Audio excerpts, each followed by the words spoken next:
Another die-in during what's normally a busy time for traffic. For the second straight night, thousands fill Portland's living room. Pioneer Courthouse Square hosting another peaceful protest. But just blocks away, things did start turning ugly. A small group of demonstrators pushing back against police barricades. We'll get into that. Good evening. I'm Maggie Vespa. I'm joined by Laurel Porter in the KGW studio. And we have live team coverage of the night for you. We'll start with Mike Benner, who's live in downtown Portland. And Mike, as we mentioned, this protest really had two chapters. The first, longer one, very peaceful, but then the second chapter became very dramatic. I know it's very loud down there right now. That's right, Laurel. I'll do my best to walk you through what happened tonight. Right now, we're at Pioneer Courthouse Square, and, you know, let me tell you, this is where tonight's demonstration started and ended. But right now, there's some tension in the air, and it all has to do with what happened over the last couple of hours. Several hundred protesters broke away from this peaceful demonstration, and what they did is got into a confrontation with police. And flashbangs and tear gas was used. You'll see some of that in a moment. But first, it is very, very important to mention most of tonight was extremely, extremely peaceful. Take a look. We have to begin coverage of Tuesday evening's demonstrations on the Burnside Bridge. Sky 8 giving us a bird's eye view of something truly incredible. Thousands of people lying face down in honor of George Floyd. Video from the ground was just as impressive. Watch as the throng of protesters marched through the downtown core, as well as Southeast Portland. Rallies filled with speeches, prayers, and songs were mixed in. For the thousands of people who attended, there was no other place they'd rather be. I'm here for a change. I'm here for the folks that don't have the chance to have the voice. I'm here for the young girls and young boys that are unable to have the opportunity. For those that don't feel that they're safe, I'm here to take the risk. And, you know, those, you say their names, there's many folks besides, you know, George Floyd. There's Breonna Taylor. There's so many more. There's trans folks. I'm here for the cause. When I see things like George Floyd, when I hear stories like Breonna Taylor, it makes me mad. That's just ridiculous, honestly. And I think there needs to be some change. There needs to be justice for these people. There needs to be accountability for the police officers that's out here doing this. Otherwise, we're just going to continue to see a cycle. And I really think this needs to continue to happen for more than just a few days. As peaceful as Tuesday evening's demonstrations were, there were moments of trouble. Just after 9 o'clock, there was a skirmish between police and a splinter group of protesters. It appears police used tear gas and flashbangs to disperse the rowdy crowd.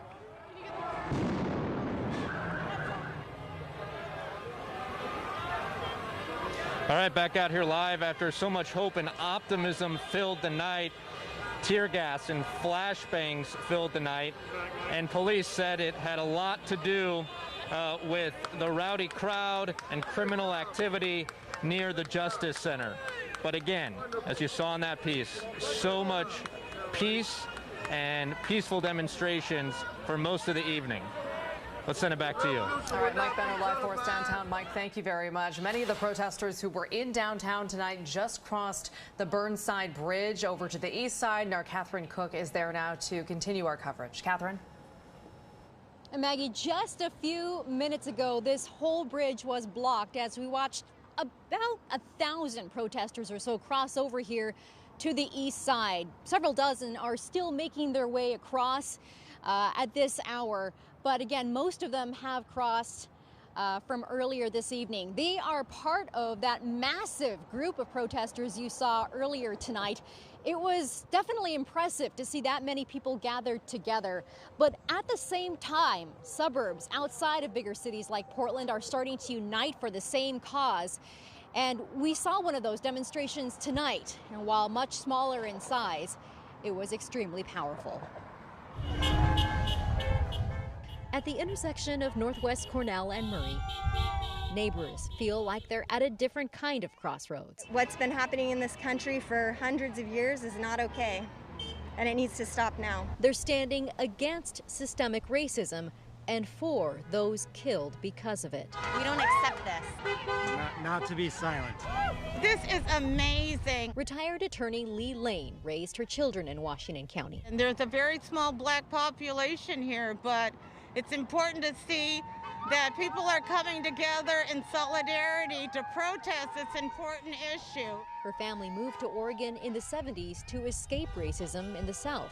But she says it's everywhere, just different. I've seen a lot of racism, overt and covert, and it's important for people to step up and talk about it and address it and have those hard conversations. Thank you. And then Thank you. we meet Devon Thank Shazier. you.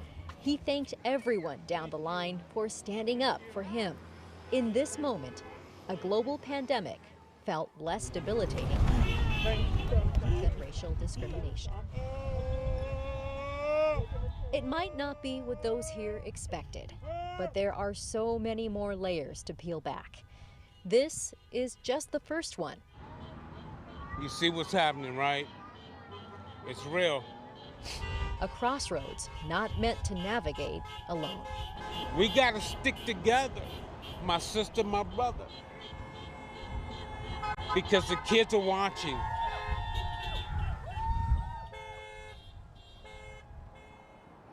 Back live on East Burnside, you can see the continuation of protesters making their way across the Burnside Bridge back into the northeast Portland and southeast Portland areas.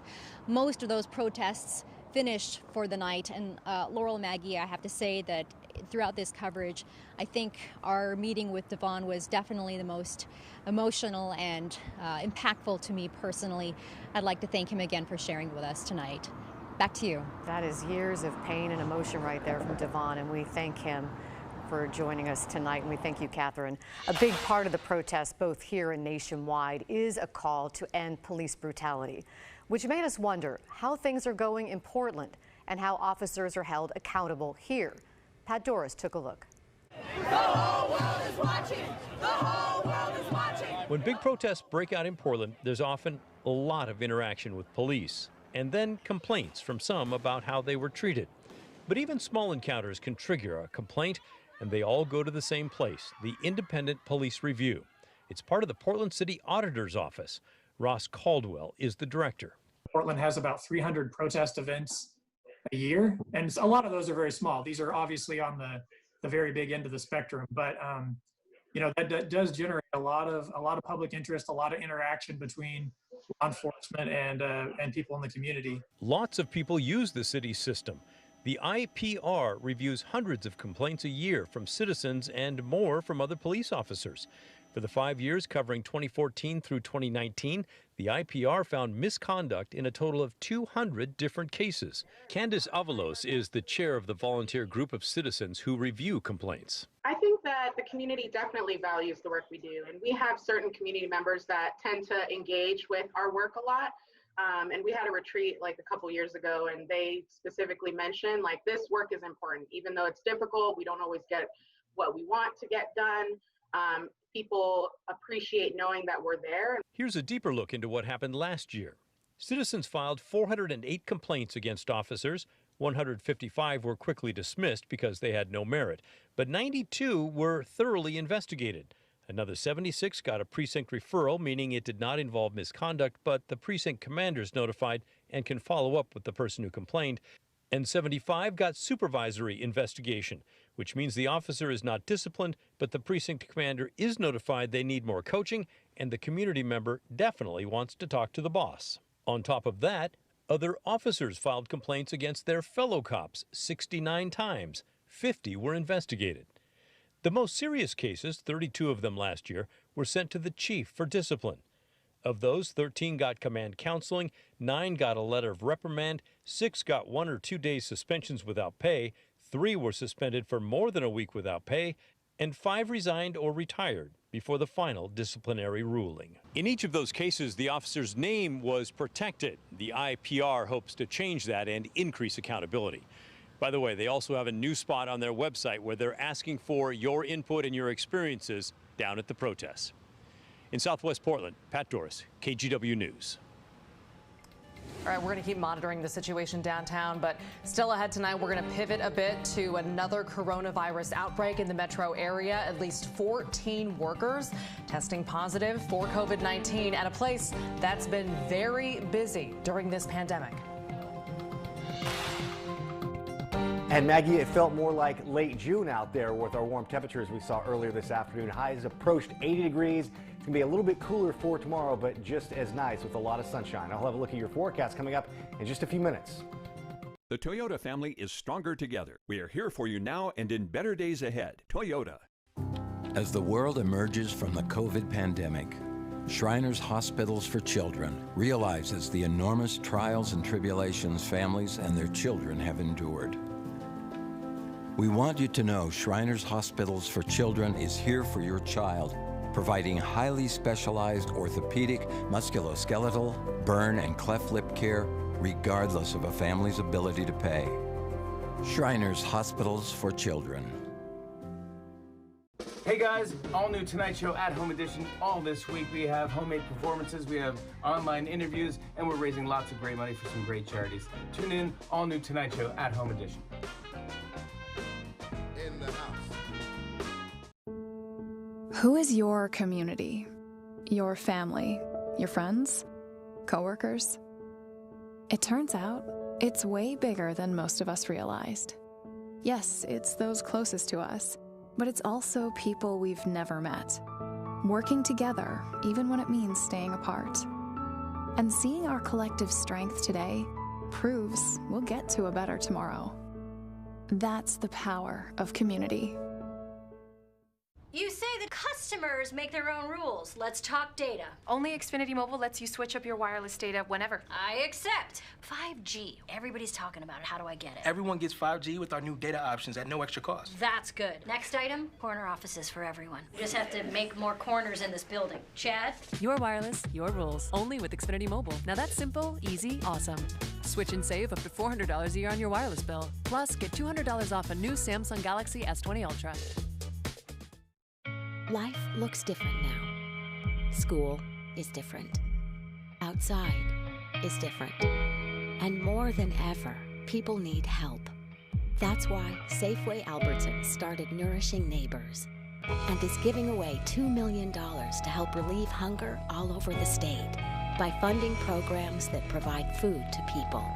So please, join us today by donating at your Safeway or Albertsons checkout.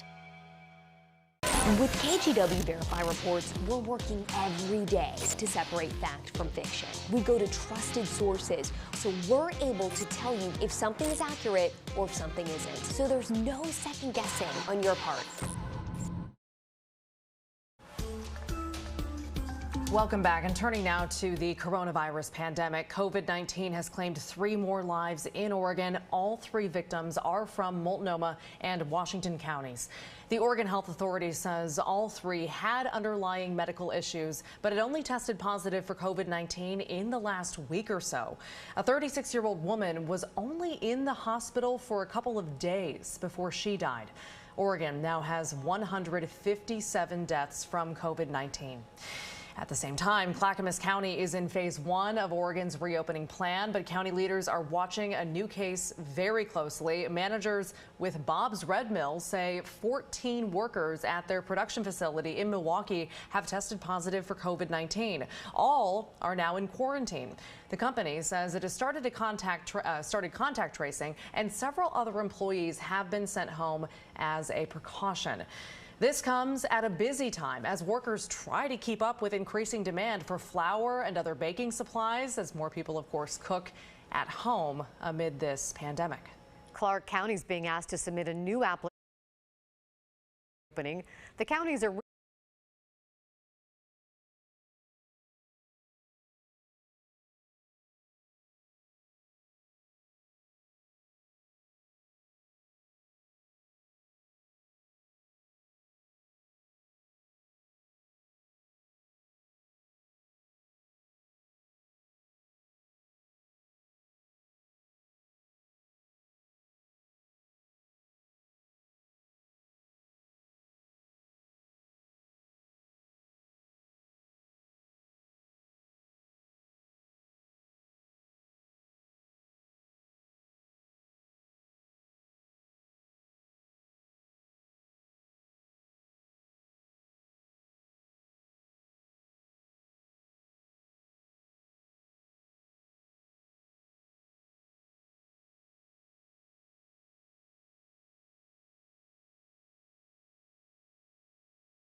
Yamhill, so a couple blocks away, but if I step out of the way, my photographer Kenny Mack can zoom in there, and you'll notice the several hundred demonstrators really going toe-to-toe with police at the fence line there. So this follows a couple of hours of what I would describe as a pretty volatile situation. There were, from say 4 o'clock this afternoon till about 9 o'clock, very peaceful demonstrations across the city, but at 9 o'clock, a group of several hundred protesters broke off and approached the Justice Center, approached that fencing that surrounds, part of the area there, and that's when we saw the flashbangs and the tear gas. I got a lot of it, as did my my photographer and security guards. We were trying to, bring you the pictures, but that's what we've seen the last couple of hours, and again right now we're at 4th and Yamhill, and just a couple blocks up you see demonstrators up against the fence and engaging with officers. I did hear over the last few minutes or so a couple warnings from police to clear the area, but so far nobody really has. That's the scene out here. Let's send it back to you. It doesn't look like anybody's moving, does it? They seem to be staying right outside the fence line there.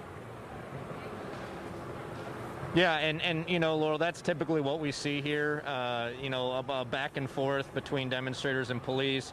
Police will give several warnings, and I can confirm I heard a number of warnings before, the last major use of tear gas and flashbangs about an hour or an hour and a half ago.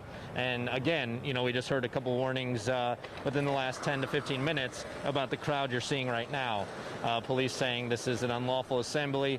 Please leave the area, or we will use, non-lethal force. So the warnings are out there. We'll see what the demonstrators do. All right, we'll keep an eye on it. Again, we should mention this is just a small fraction of the protesters who've been downtown earlier, several thousand earlier, so a small group causing the problems tonight. We'll be back right after this. Stay connected during breaking news with the KGW app.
explosion. So we have to admit we don't know exactly what that was. We have been told police saying on Twitter that they've been using non-lethal crowd control measures. Let's go right to Mike Benner, who is our reporter live in the field. This is happening near Southwest 3rd and Taylor. Mike, what can you tell us about what's going on now?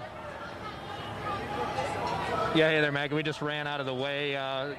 We heard several flashbangs. Looked like some smoke, so I have to imagine that some tear gas was used. What we've noticed here over the last 20 minutes or so is this group of several hundred protesters, really trying to engage the police officers. Some might say bait them. There you go. There's some more flashbangs there. Let me try to listen in here. There's a warning. Let me see if I can hear what they're saying. They're basically saying they're declaring this an unlawful assembly, and they are urging people to leave the area now. There you go, more tear gas as you see kind of off in the distance going up.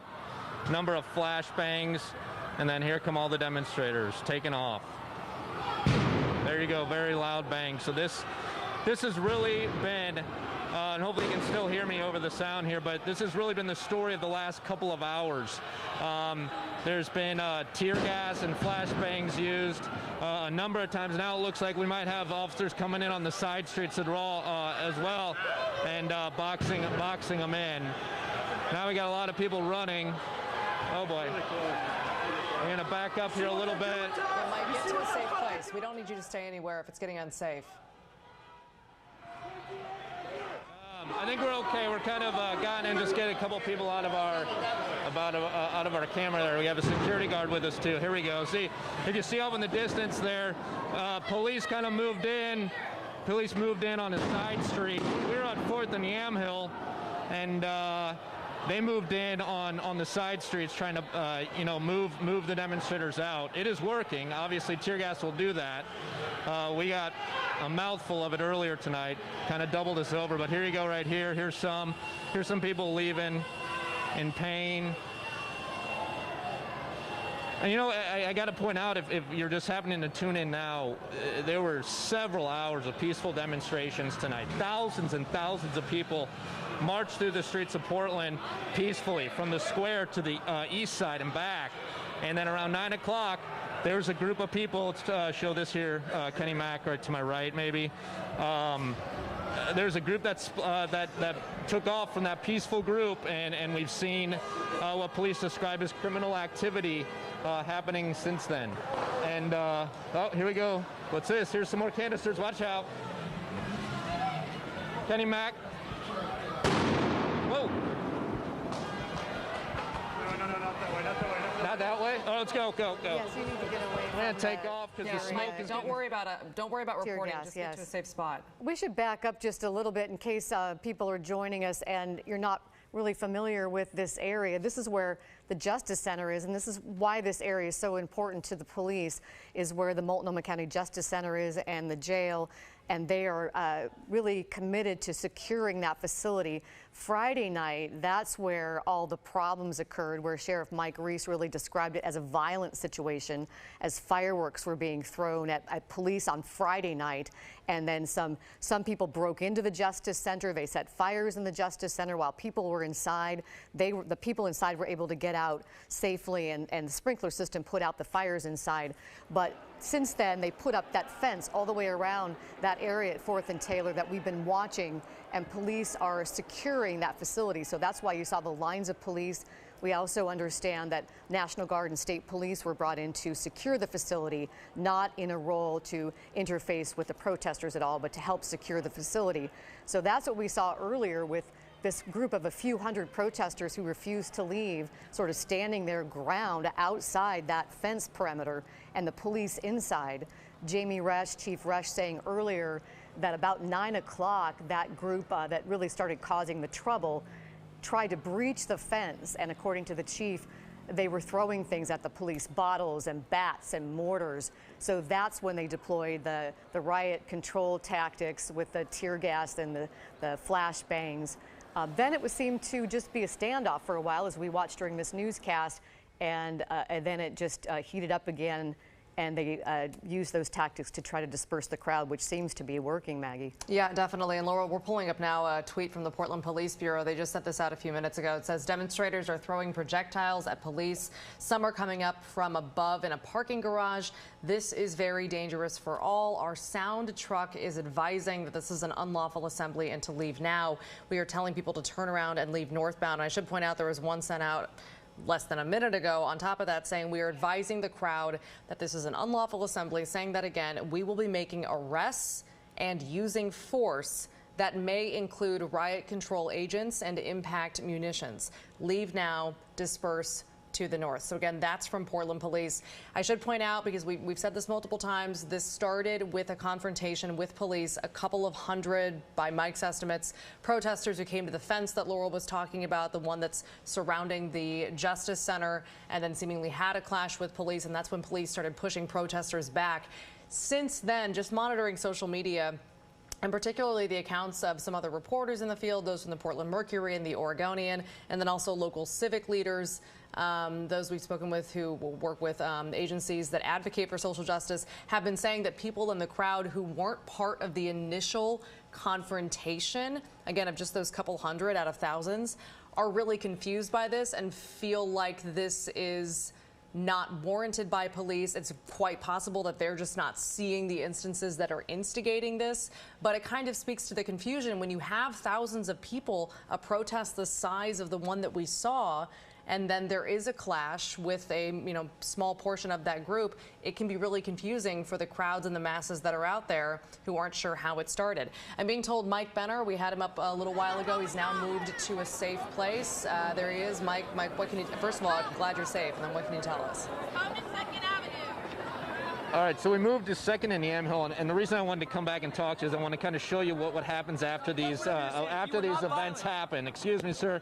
After these events happen, people run several blocks away, and they try to clear out their eyes, and a lot of them use milk, water, because what happens is this gas gets into your eyes and it gets into your throat and it really doubles you over, kind of like what happened to us here. But this is 2nd and Yamhill, so this is, I guess, an area that police have forced people into, and you can just see a bunch of people on every corner, kind of doubled over. Some are pouring liquids into their eyes. It's typically some sort of milk or water, and they're trying to just clean out their eyes. So again, this has been the story of the last couple hours.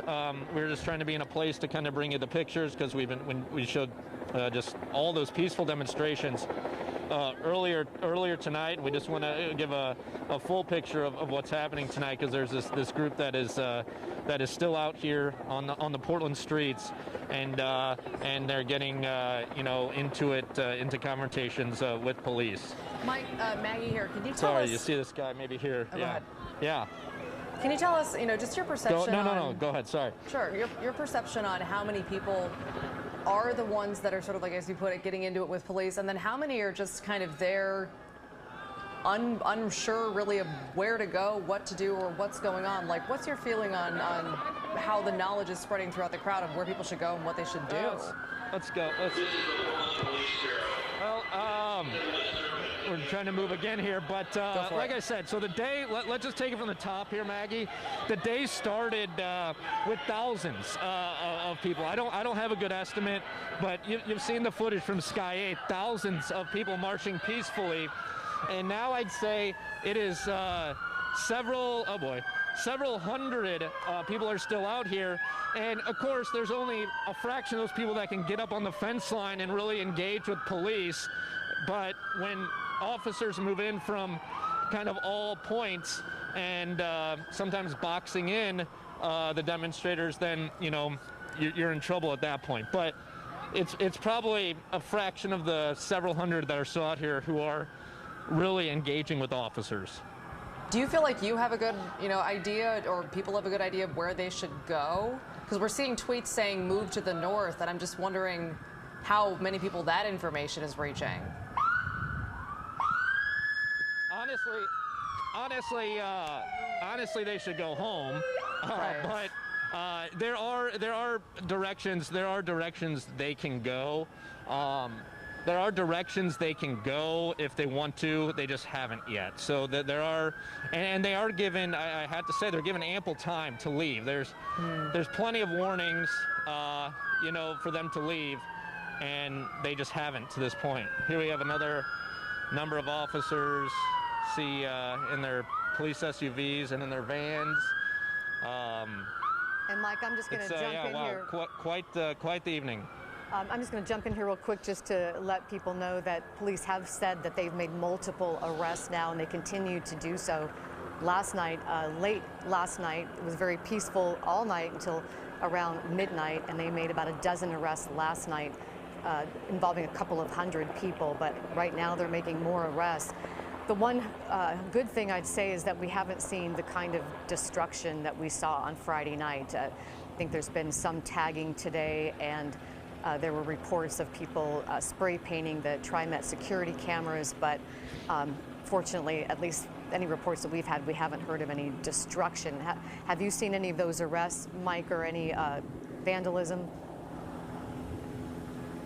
I've not seen any of the arrests because we're trying to stay like a half block to 2 blocks back, so I have not seen any arrests. As far as vandalism goes, I did see a couple shattered, you know, storefront windows, but it's hard to tell if those were done today or yesterday. I would guess today, just because I think they'd be boarded up, or you know, if they had happened yesterday. So so perhaps today, but not a lot. Again, today was very peaceful up until about the 9 o'clock hour, when that group broke off from the peaceful demonstrators, and we've seen the flashbangs and the tear gas and whatnot.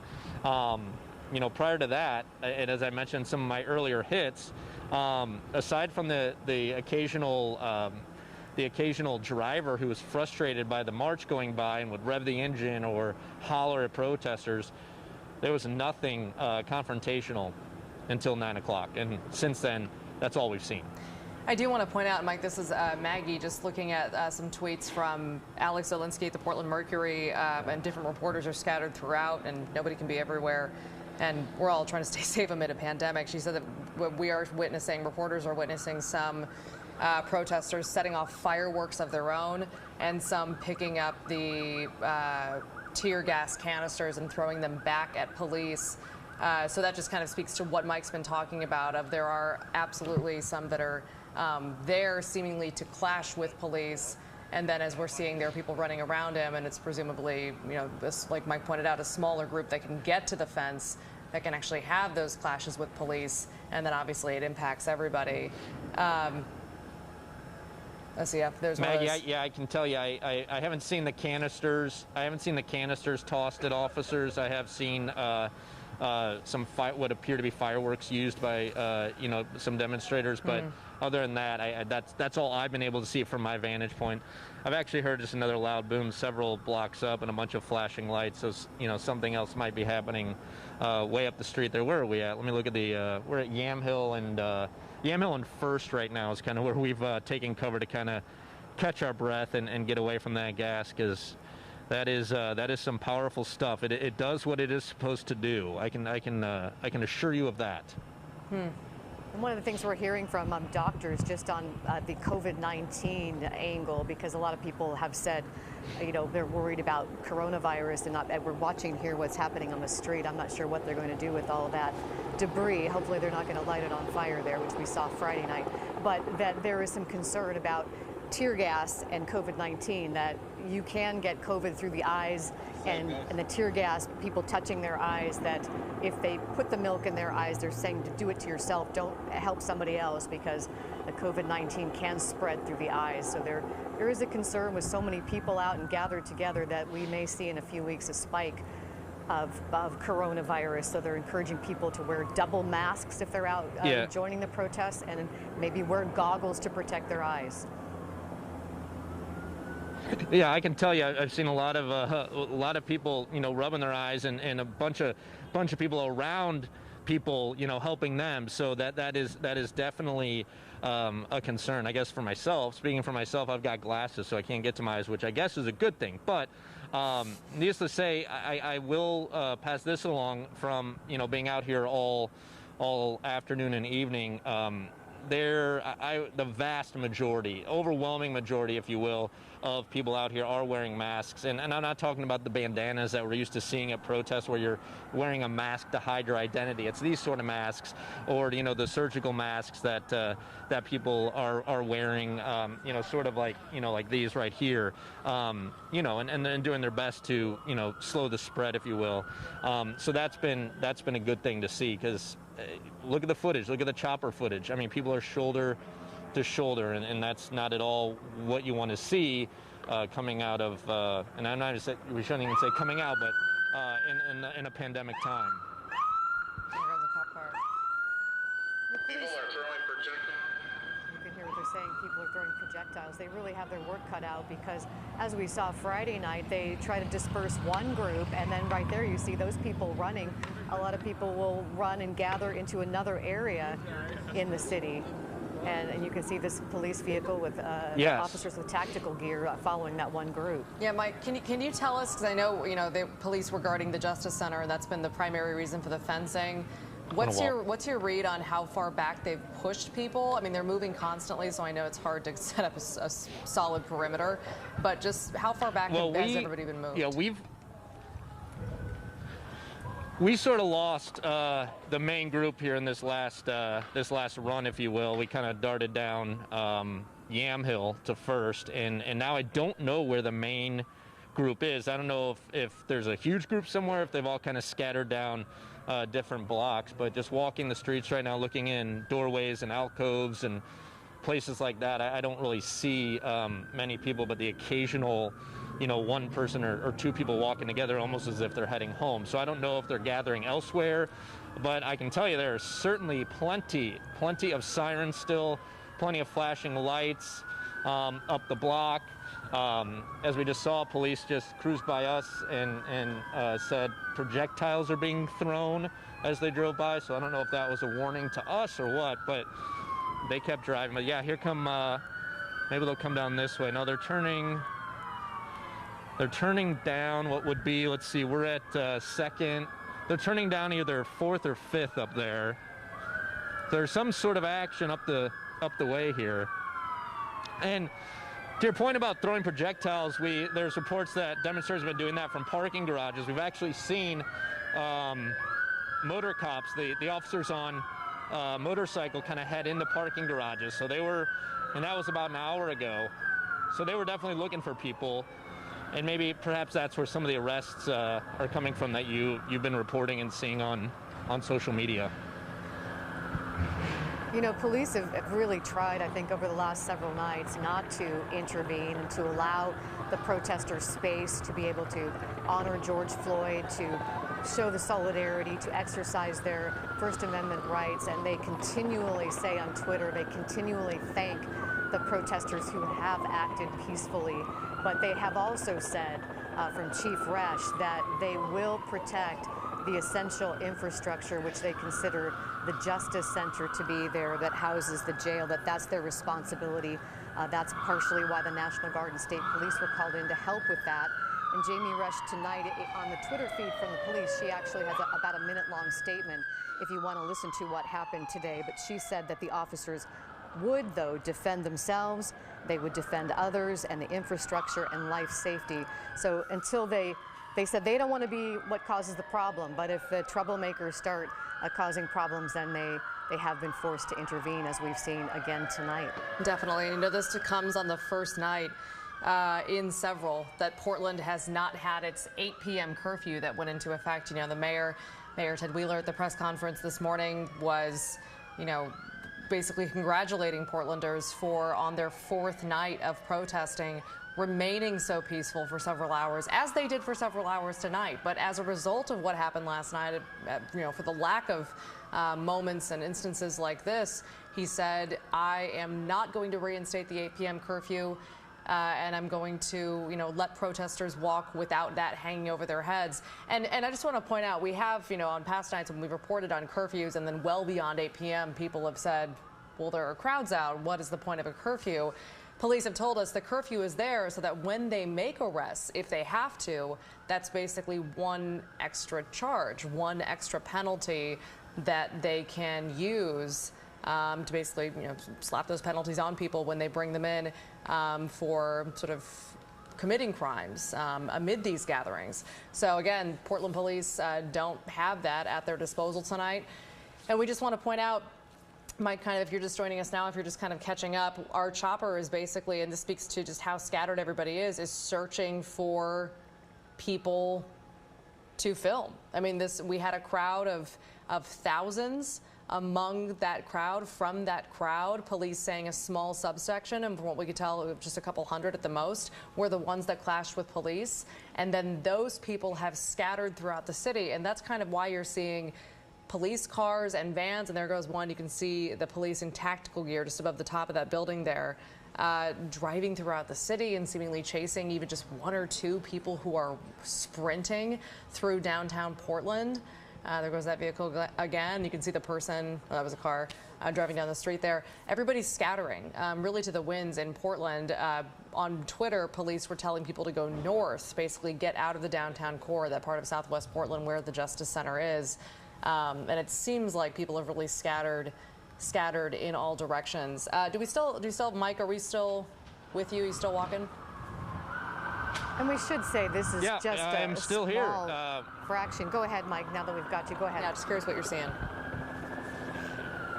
Well, and I'll pick up what you were just going to say, Laurel. I think I know where you're going, and we cannot emphasize enough just how peaceful tonight was up until 9 o'clock. I've been with demonstrators since 3:30, 4 o'clock this afternoon, starting at Pioneer Courthouse Square, which is where we're kind of walking towards right now.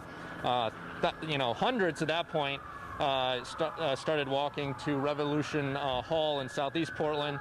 They got together with hundreds more, and at that point you had thousands. Here's more police down the street here. But thousands of people then marched back to Pioneer Courthouse Square, and again, very peaceful. There were rallies and things like that, and prayers and song and that sort of thing. And then at 9 o'clock, there was a group that splintered off, and we see that sort of thing, and that crowd has gotten into confrontation after confrontation over the last couple hours. Here we go. Wow. Looks like police coming in from every angle here at Pioneer Courthouse Square. Here you go, coming down the street here. And their gear. They're circling. They're just going up and down so many blocks. It's as if they're looking for someone. Now you see, now they're being met down on that side by other police. So this is a very interesting what's happening here. I don't know, perhaps it's a tactic to get people to go home. I don't know, but they're just kind of flying up and down every street. Here we go to my right. Checking more to make just sure there aren't pockets going up of and people. down. You know, I was thinking about perhaps, for sure. last night when there were just 100 people that caused the problem out of an estimate. Let's do the high estimate of 20,000 people. That's like 0.5% of all the people that gathered last night, which is quite remarkable. But it doesn't take very many to start causing the problems that we're seeing again tonight. Definitely, and we want to bring up now, our viewers are seeing this. Our producer, Allison, can you tell me exactly where this shot is? Okay, somewhere in downtown Portland, our crews have been basically scattered to the winds as well. I'm sort of following the action here. That is clearly, though, you can tell, a dumpster on fire in the middle of downtown Portland. We saw that the first couple of nights of these protests. This is night 5. And on the first sort of major night, we saw multiple dumpster fires throughout the city. So that is reminiscent of the early protest turned riots that we saw. Very different from what we saw earlier tonight and from what we saw last night. And guys, I mean, it's just ominous, just watching that happen in the middle of our city. We saw that, as you said, Maggie, Friday night. People would just get whatever they could in the dumpster, out of the dumpster, from other dumpsters, pallets, paper, cardboard, and light it on fire. We just saw a little while ago tonight people gathering up materials. I don't know if that's the same place where that fire is now. But, this is not most of the people involved in the protest just hope that what we're seeing right now doesn't overshadow the message that they're trying to convey. First of all, to honor George Floyd and to try to stop police brutality, but also to elevate the voices of our Black community, that there needs to be change. And that, I think community leaders, at least the ones that we've been talking to here at KGW, seem hopeful and optimistic that this will lead to change. Mayor Wheeler has promised that. He's vowed to be out in public more, to do more listening. He said at public forums he wants to do less talking and more listening, and to make change, to really commit to that, and to, he said, to talk about Portland's racist past, but to write a new future. And here you can see police firefighters trying to put out that dumpster fire. That should be put out fairly quickly. But the hope is that the message is still loud and clear, what they've been trying to convey, even though we're seeing these pockets of disturbances. Sure, and we also should point out, Laurel, because it's a great point what you said about the mayor sort of seeking tangible change and wanting input from the community. This comes at a really poignant time for the city of Portland, because we are in the middle right now of negotiations for the Portland Police Association's contract. So when we've heard from civic leaders and when we've heard from leaders in the Black community and just a number of voices who we've sort of been trying to elevate throughout this conversation, you know, everybody sort of asks, what would you tell people to do? If people are seeking tangible action to make a change, what would you tell them to do? And one thing that we've heard over and over is officials, leaders, again, leaders in the Black community especially, saying, call your city commissioners, which they're all at large here in Portland, so call any one of them, call your mayor, and call the police, Portland Police Association, and tell them what you want in that contract. Tell them what you want as far as accountability goes. Tell them what you want as far as potentially body cameras, which is another issue where the funding for the body camera pilot project, Portland Police currently don't wear them, that is in danger of being cut because of the pandemic having gutted the city's budget. So there are, right now, we're in the midst of decisions being made as to how our police bureau, how these officers will function and how they will work in our community. So these conversations around the treatment of color, treatment of people of color by police, there are very tangible actions that could be taken to address the concerns that a lot of people are presenting. At the same time, those city officials and the police bureau are basically sort of, dealing, sort of frying bigger fish at the moment, dealing with these protests and trying to figure out how to keep people safe downtown and handle these massive crowds that have formed. So those conversations have, at least publicly, from what we've seen, been put on the back burner while these protests continue. And they encourage people to get involved. You know, if you want to be involved in some of these demonstrations and show your solidarity, the peaceful demonstrations.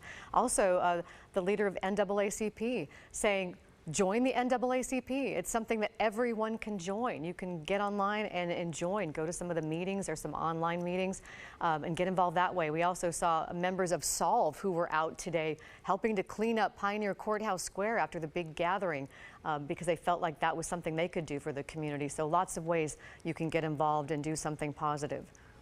Definitely, and our producer just told me the dumpster fire that we have been talking about was at Southwest 2nd and Morrison. It is now out. That's where this shot is now, showing Portland police officers downtown basically blocking that road. And then we can see Sky 8 on the left, and we've been talking about police basically driving around town. Our crew on the ground, we have multiple crews on the ground. Those two shots on the right, Mike Benner is one of them. It sounds like we might have Mike coming back in here. Mike, can you hear me? Yeah, I can hear you, Maggie. What's going on around you now? I know you guys have been on the move. Where are you at the moment? Well, we're back at the square, and tell you what, these officers continue to drive around in circles, up one block, down the other, up the next, down the next, and with their sirens going. And you have to believe, without being privy to their tactics, that they're just trying to drive everyone home and drive groups of people away from each other, and it's working, except for this group that's right here at the square. But some of these people are just picking things up, and I think getting ready to head home. Looks like officers have stopped on the other block over there. I don't know what, some of them have gotten out, but I can't see exactly what they're doing. But again, there's some tactic being used, I think, is to drive people home. Something else I want to mention is we came up just a couple minutes ago into the square, and you didn't see any sort of smoke in the air. I tell you what, our eyes started burning and watering, and someone was in our throats. So, you know, the security guard we're with has mentioned that perhaps as these officers are driving around, they're maybe letting some, you know, tear gas go too to drive people, you know, home as well.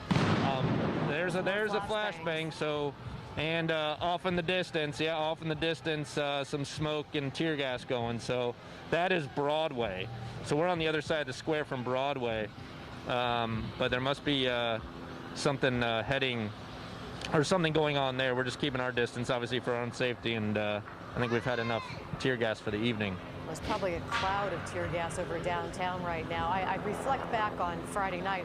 I don't know what their strategy is driving around, but I could reflect on what happened Friday night, where there were pockets of people, the troublemakers, late into the night that really dispersed all through downtown. It looked like it was hard for them to patch up, like having their fingers in many holes in the dike. And they certainly don't want it to devolve into that situation where we saw looting and so much destruction that night that perhaps they're going around just trying to make sure there aren't pockets of people in other areas of downtown. Yeah, I think you're onto something there, Laurel. I wasn't reporting on Friday, so I can't speak too much to what happened that night. But I can tell you what happened this evening, at least in the last 2 hours. And again, let's emphasize how peaceful this was up until about 9 o'clock. But what I've seen in the last several hours is eerily similar to those protests that we saw several nights in a row right after the presidential election in 2016. I was right alongside those protesters for several nights, probably walking hundreds of miles, like 100 miles around the city. And there's just that tension in the air again this evening after such a peaceful night last night and the first half of this day, which again, let's repeat, is why Mayor Wheeler, dropped the curfew. It'll be interesting to see what the mayor does tomorrow after the last several hours here tonight. Yeah, absolutely. And by the way, we've been watching as the Portland Police Bureau kind of shifts their messaging tactics, and they've been tweeting a lot tonight, giving frequent updates on Twitter. And one of them, not long after the tone kind of shifted and the clash kind of happened, one of those tweets included a video from the Bureau's Chief of Police, Jamie Resch, speaking to why police are employing the tactics that they are, basically what happened. So let's take a listen to what she said. I want to reiterate that if demonstrators are peaceful and not engaged in criminal acts, they need to be mindful of the lawful orders being given and disperse when directed. We do not want peaceful protesters to be subject to riot control agents and the actions of some in the crowd that are creating a public safety risk.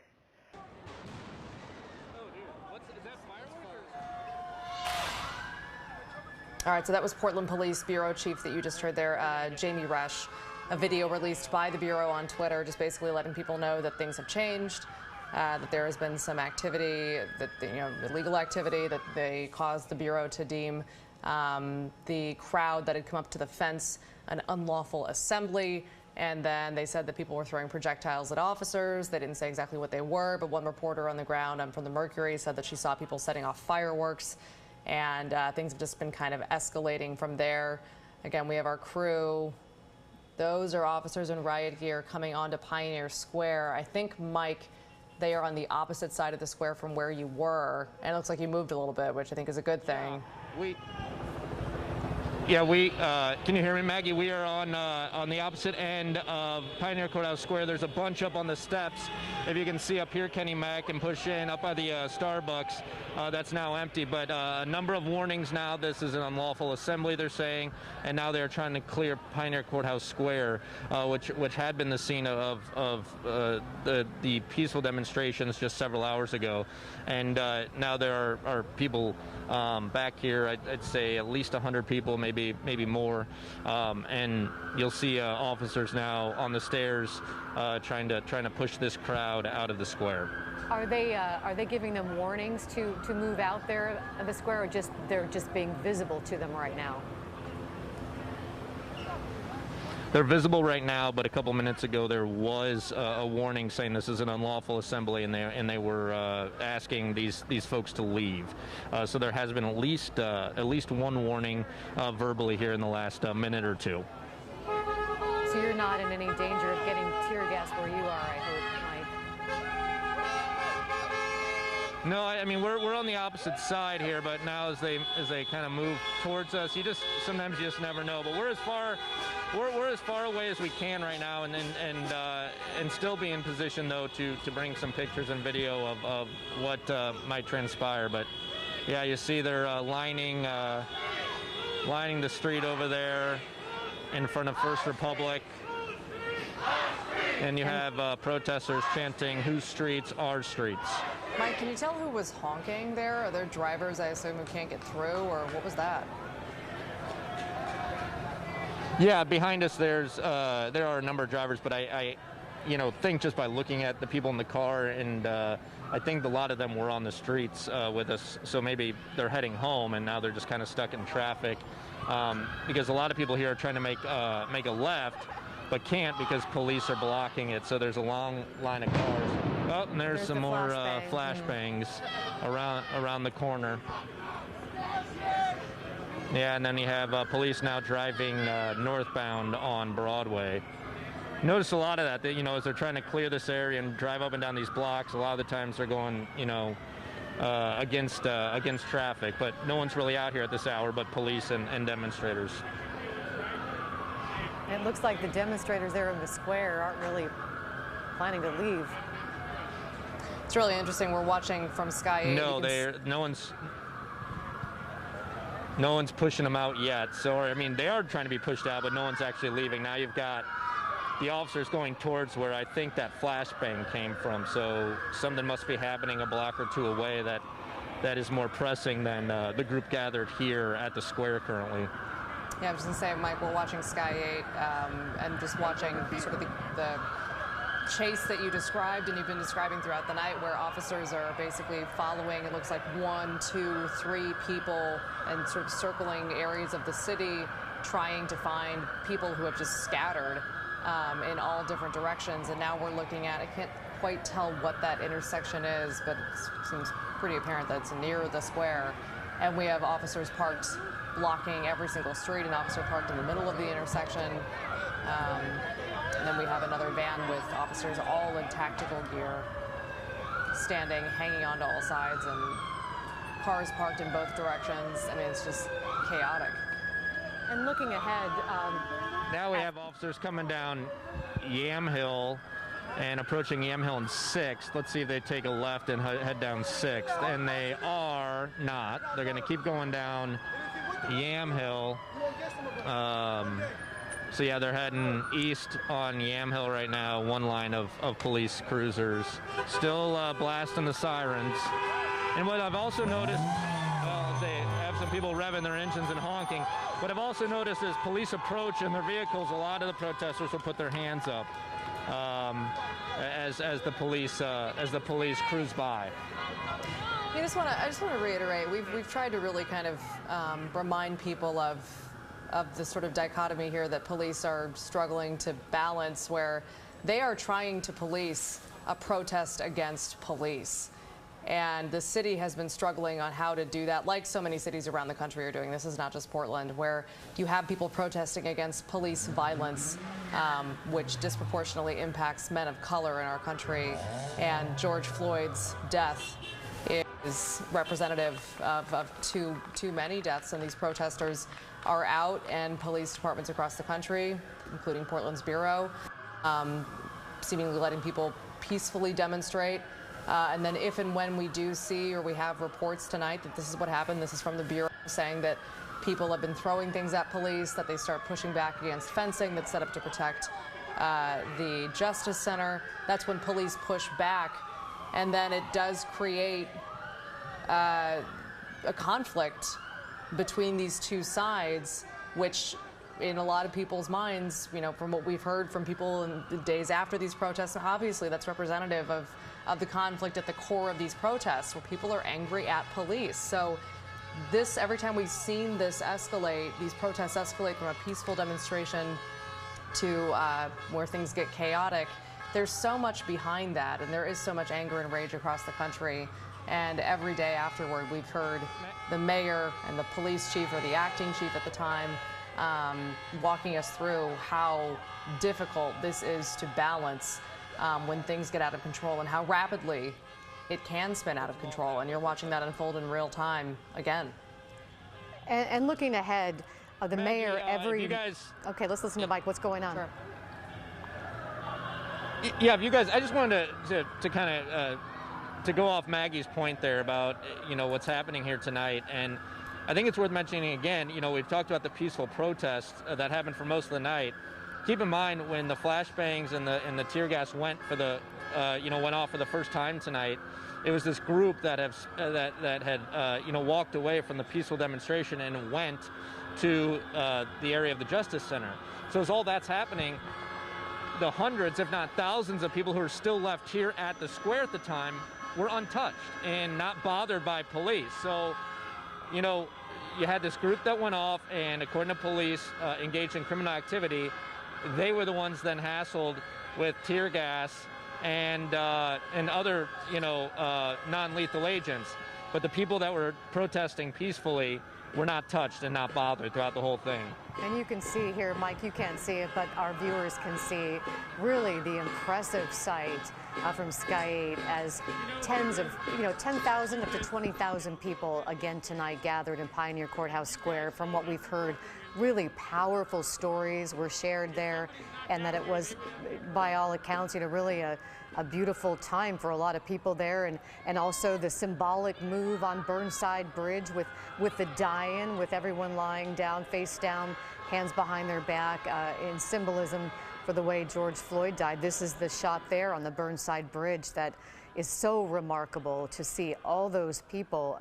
We don't have a count, but last night they said 15 to 20,000 people. It seems like about that many tonight. So these are the images that people want. I think the protesters that started today want people to remember, and not what we're seeing right now. And I want to let you know that the mayor every morning after these protests has held a news conference where he and the chief of police and community leaders reflect on what happened the night before and what the city's response is going to be. So that'll be tomorrow morning.